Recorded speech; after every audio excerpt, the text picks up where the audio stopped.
caros colegas parlamentares, este é um momento solene desta Casa Legislativa. É um momento, senhor presidente, em que nós decidimos o rumo da Casa do Povo pelos próximos 2 anos. É por isso que eu agradeço, inclusive, em primeiro lugar, ao meu Partido Novo, deputada Adriana Ventura, Gilson Marques, Ricardo Salles, também o nosso senador Eduardo Girão, pela indicação do nome para representar aqui uma candidatura de direita, uma candidatura de oposição pelo meu posicionamento ideológico. Aproveito para agradecer os colegas parlamentares que me incentivaram e que me apoiam a estar aqui representando estes mesmos valores. Mas, sobretudo, senhor presidente, eu agradeço ao povo brasileiro. O povo brasileiro que me trouxe aqui, o povo brasileiro que trouxe tantos parlamentares a esta casa, porque se sentia longe da política. Lembro do meu discurso, primeiro, em 2019, quando aqui a esta casa cheguei, em que lembrava que tantos ativistas chegaram aqui porque a política estava distanciada do cidadão comum.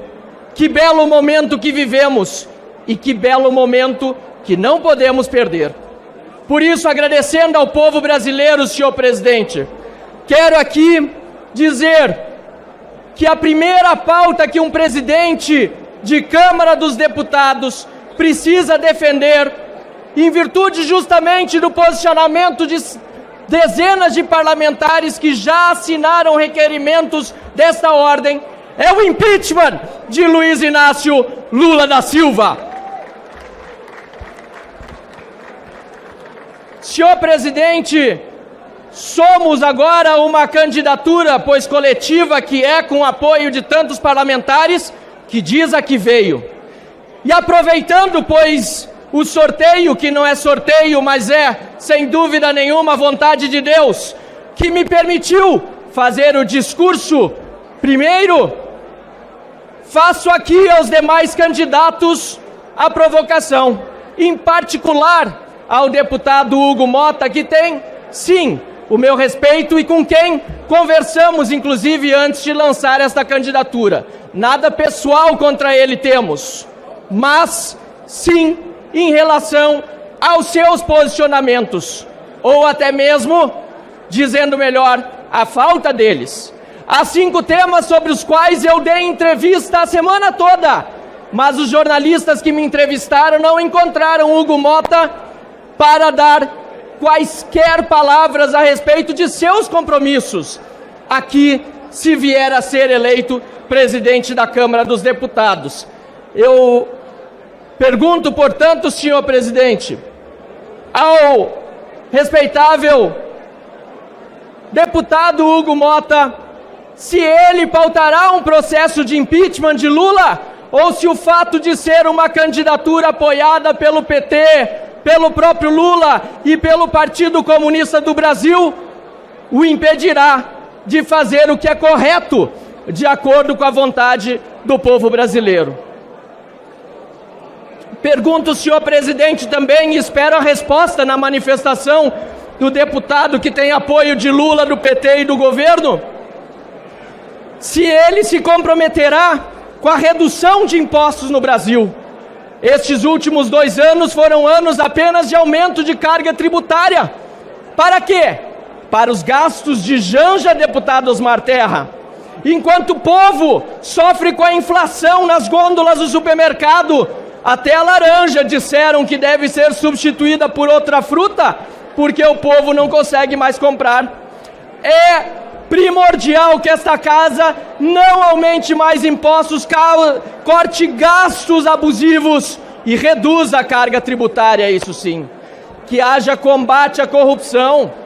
Chega de vivermos um momento em que quem é corrupto é até mesmo promovido, mas quem denuncia a corrupção, quem denuncia a coisa errada, é até mesmo perseguido, investigado, e no meu caso e de colegas parlamentares aqui presentes, indiciados pela Polícia Federal do Lula, com apoio do STF, que é seu sócio nesse consórcio malévolo.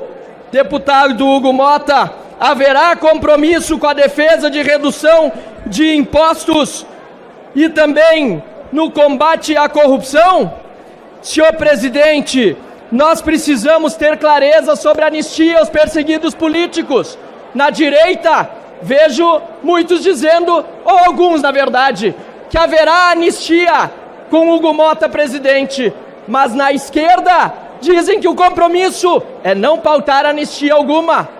Como fica essa situação, senhor presidente? Os perseguidos políticos do 8 de janeiro, Débora dos Santos, um exemplo claro, mãe de família, não vê seus filhos há mais de 2 anos, pichou, perdeu o mané, fez errado, mas a estátua em que seu batom estava já foi limpa no dia seguinte, senão no posterior, mas ela até hoje chora não podendo ver os seus filhos. Que perseguição cruel de Lula, do PT e do STF. Tantos de nós aqui, deputados perseguidos, o presidente Bolsonaro também, e outros como Daniel Silveira, ainda preso, e preciso lembrar, com o voto de Hugo Motta para manter a sua prisão. Senhor presidente, talvez esse seja de todos agora o tema dos meus compromissos, o mais importante para esta casa. O Congresso Nacional, em particular a nossa Casa Legislativa, está humilhada, está rebaixada.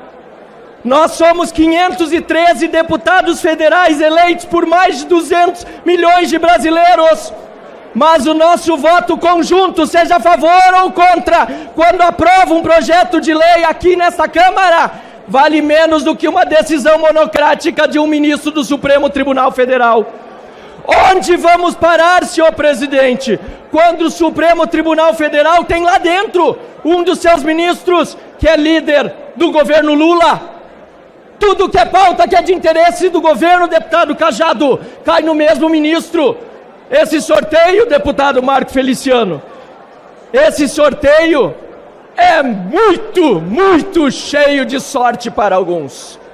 Eu, por isso, senhor presidente, quero aqui lembrar que tivemos deputados cassados e esta Câmara, lamentavelmente, não se pronunciou como deveria.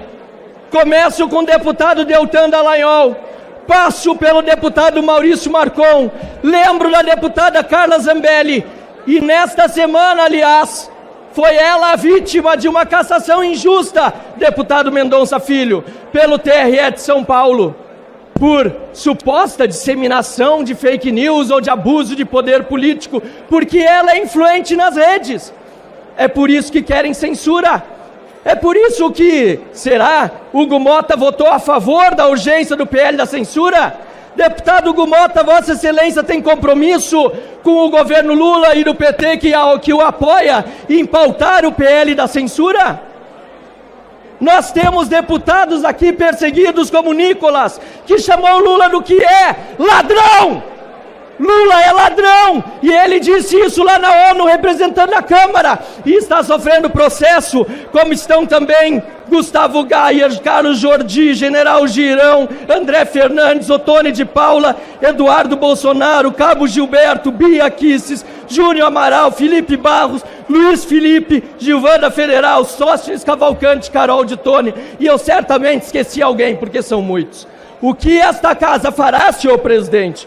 Eu, como presidente, sem dúvida nenhuma, terei compromisso inadiável com estas pautas que apontei há pouco. E para encerrar, senhor presidente, eu quero lembrar aqui uma frase bíblica que me traz até emoção, deputado Alceu Moreira,